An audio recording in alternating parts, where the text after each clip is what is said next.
Bermuda triangle পৃথিবীর সবচেয়ে রহস্যময় সমুদ্র এলাকা। মিয়ামি, বারমুডা দ্বীপ ও পুয়ের্তো রিকোকে সংযুক্ত করে একটি কাল্পনিক ত্রিভুজ তৈরি হয়েছে। এই ত্রিভুজের মোট বিস্তৃতি প্রায় 11 থেকে 15 লক্ষ বর্গ কিলোমিটার। সমুদ্রের গভীরতা এখানে অত্যন্ত বেশি। পুয়ের্তো রিকো ট্রেঞ্চের গভীরতা প্রায় 8,376 মিটার। এই গভীরতার কারণে এখানে নিখোঁজ হওয়া জাহাজ বা বিমান চিহ্নহীন থাকে। গালফ স্ট্রিমের প্রবল স্রোত যে কোনো নৌকা বা জাহাজকে মুহূর্তের মধ্যে অন্যদিকে নিতে সক্ষম হয়। এলাকার আবহাওয়া মুহূর্তের মধ্যে পরিবর্তিত হয়। প্রায়ই দেখা যায় প্রবল ঝড়, ট্রপিক্যাল স্টর্ম, বজ্রঝড় এবং জল ঘূর্ণি। অনেক সময় স্রোতের সঙ্গে এই ঝড়ের মিলিত শক্তি জাহাজকে একেবারে নিয়ন্ত্রণহীন করে দেয়। এই স্থানের চৌম্বকীয় ক্ষেত্র অনিয়মিত। কম্পাস প্রায় সঠিক দিক নির্দেশ করতে ব্যর্থ হয়। নেভিগেশন ত্রুটির কারণে বহুবার পাইলট ও নাবিক দিক হারিয়ে ফেলেছেন।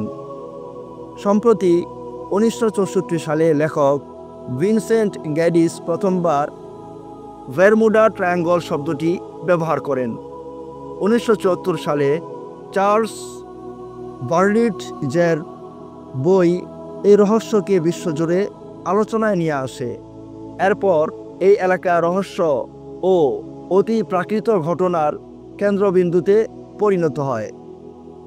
প্রথম আলোচিত নিখোঁজ হওয়া ঘটেছিল 1918 সালে। ইউএসএস সাইক্লোপস নামের মার্কিন নৌবাহিনীর জাহাজ 309 জন ক্রু সহ অদৃশ্য হয়ে যায়। জাহাজের কোনো চিহ্ন বা দুর্ঘটনার প্রমাণ আজও পাওয়া যায়নি। 1945 সালের ডিসেম্বর মাসে 5টি মার্কিন যুদ্ধবিমান ফ্লাইট 19 প্রশিক্ষণ মিশনে বের হয়। রেডিওতে শেষবার শোনা যায় পাইলটরা বলেছিলেন তারা দিক হারিয়ে ফেলেছেন। পরবর্তীতে সমস্ত বিমান অদৃশ্য হয়, এমনকি উদ্ধারকারী বিমানটিও নিখোঁজ হয়ে যায়। এরপরেও এই অঞ্চলে বিভিন্ন রহস্যজনক ঘটনা ঘটে। স্টার টাইগার 1948 সালে এবং স্টার এরিয়েল 1949 সালে নামের বিমানগুলো হারিয়ে যায়। অসংখ্য ছোট নৌকা ও কার্গো জাহাজ অদৃশ্য হয়ে যাওয়ার রিপোর্ট পাওয়া যায় এই অঞ্চলে। বিজ্ঞানীরা বিভিন্ন ব্যাখ্যা দান করেন। প্রাকৃতিক কারণ হিসাবে উল্লেখ করা হয় হঠাৎ ঝড়, প্রবল স্রোত এবং গালফ স্ট্রিম।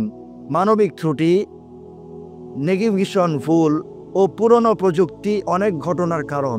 কিছু গবেষক বলেন সমুদ্রতল থেকে মিথেন গ্যাস নির্গমনের কারণে জলঘূর্ণি বা বড় তরঙ্গ তৈরি হতে পারে। চুম্বকীয় অস্বাভাবিকতা ও কম্পাস বিভ্রান্তিও এই রহস্যের অংশ হতে পারে। তবে অতি প্রাকৃত তথ্য যেমন এলিয়েন বা টাইমস পোর্টাল এর কোনো বৈজ্ঞানিক প্রমাণ আজও পাওয়া যায়নি। অধিকাংশ ঘটনা বিশ্লেষণ করলে দেখা যায় মানুষের ভুল, প্রাকৃতিক দুর্যোগ ও প্রযুক্তিগত ত্রুটি মূল কারণ হিসেবে বিবেচিত। অন্য সমুদ্র এলাকাতেও অনুরূপ ঘটনা ঘটে, কিন্তু বারমুডা ট্রায়াঙ্গলকে বেশি রহস্যময় আখ্যা দেওয়া হয়েছে। আজকের দিনে প্রতিদিন শত শত জাহাজ ও বিমান এই এলাকা দিয়ে নিরাপদে চলাচল করছে। বিপজ্জনক হলেও এটি অন্য সমুদ্র এলাকার তুলনায় বিশেষভাবে বিপজ্জনক নয়। মানুষের অজানা প্রতিকৌতূহল, মিডিয়া এবং বইয়ের অতিরঞ্জন এই স্থানের রহস্যকে চিরস্থায়ী করেছে। গল্পগুলো আজও মানুষকে কৌতূহলপূর্ণ এবং ভাবনার জগতে নিয়ে যায়। বিজ্ঞান ও প্রযুক্তির উন্নতি সত্ত্বেও বারমুডা ট্রায়াঙ্গলের রহস্য পুরোপুরি সমাধান হয়নি। এই অঞ্চল আমাদের শেখায় সমুদ্রের গভীরতা, আবহাওয়া এবং নেভিগেশনের সঙ্গে মানুষের সম্পর্ক কতটা জটিল করে তোলে। প্রতিটি নিখোঁজ ঘটনা আমাদের মনে করিয়ে দেয় যে পৃথিবী এখনও অনেক অজানা রহস্য ধারণ করে রেখেছে। বারমুডা ট্রায়াঙ্গল সেই অজানার এক চিরকালীন প্রতীক।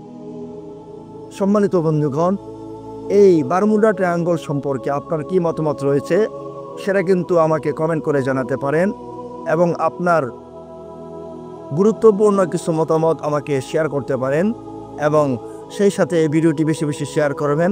আর আপনি যদি আমার চ্যানেলে নতুন হন তাহলে অবশ্যই চ্যানেলটিকে সাবস্ক্রাইব করবেন।